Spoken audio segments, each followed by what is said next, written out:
ସହାୟତା ପାଇପାରିବେ।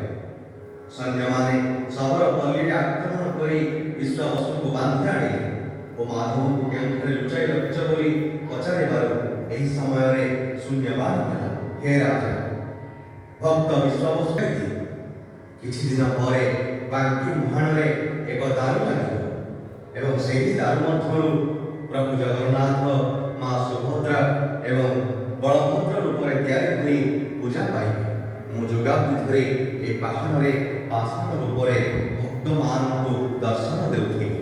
ମାଧବଙ୍କର ଆଜ୍ଞା ଶୁଣି ରାଜା ଶବରକୁ କ୍ଷମା ମାଗି ବନ୍ଧୁମୁକ୍ତ କରିଦେଲେ ଓ ସୈନ୍ୟମାନଙ୍କୁ ନେଇ ପୁରୁଷୋତ୍ତମ କ୍ଷେତ୍ରକୁ ଫେରିଗଲେ। ଗଲାବେଳେ ବିଦ୍ୟାପତି ମଧ୍ୟ ଲଳିତାଙ୍କୁ ସଙ୍ଗରେ ନେଇଗଲେ। ପରଦିନ ପ୍ରଭାତରୁ ବିଶ୍ୱାବସୁ ସବୁଦିନ ପରି ଫଳମୂଳ ଧରି ମାଧବଙ୍କ ପାଖକୁ ଯାଇ ଦେଖନ୍ତେ ମାଧବଙ୍କର ପୂର୍ବବର୍ତ୍ତୀ ଆଉ ନାହିଁ, କି ଦେବତାଙ୍କର ପୂଜା ଭୋଗ ନାହିଁ। ଏ ଘଟଣା ଦେଖି ଶବର ଭାବିଲେ ପ୍ରଭୁ ରହିବାରୁ ମାଧବଙ୍କ ସେବା ଗ୍ରହଣ କରେ ନାହିଁ। ଶବର କାନ୍ଦି କାନ୍ଦି ମାଧବଙ୍କ ନାମ ଗାଇ ଗାଇ ପାଗଳ ପରି ଜଙ୍ଗଲ ମଧ୍ୟରେ ବୁଲିବାକୁ ଲାଗିଲେ।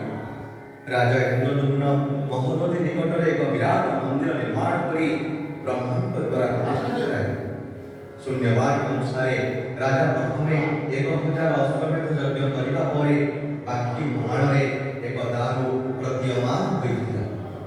ରାଜା ଇନ୍ଦ୍ରଦ୍ୟୁମ୍ନ ଓ ରାଣୀ ଗୁଣ୍ଡିଚା ସେହି ଦାରୁକୁ ନେଇ ପୂଜା ପାଠ କରି ମନ୍ଦିରରେ ରଖିଥିଲେ। ମୂର୍ତ୍ତି ନିର୍ମାଣ ପାଇଁ ରାଜା ବିଭିନ୍ନ କାରିଗରମାନଙ୍କୁ ଡାକିଥିଲେ ସତ, କିନ୍ତୁ କେହି ମୂର୍ତ୍ତି ଗଢ଼ିପାରିନଥିଲେ। ପ୍ରଭୁଙ୍କୁ କ୍ଷମା ପ୍ରାର୍ଥନା କରି ଦରଗଢ଼ା 3 ଠାକୁରଙ୍କୁ ନେଇ ମନ୍ଦିରରେ ସ୍ଥାପନ କରି ପୂଜା